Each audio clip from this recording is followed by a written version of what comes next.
بس هي الفكره كلها ان هي فلتت من كتر ما احنا بنجرب عشان يطلع حقيقي، فجت في المشهد حقيقيه بقى.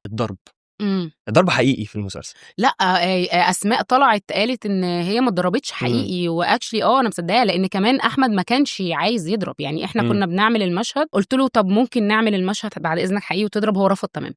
مع البروفا كذا مره فلتت منه، وهو ساعتها حتى ما كملناش المشهد، هو يعني وقف ساعتها وقعد يعتذر وجاب تلج وكده وحاجات. بس هي الفكره كلها ان هي فلتت من كتر ما احنا بنجرب عشان يطلع حقيقي، فجت في المشهد حقيقيه بقى. انت المفروض في ألم.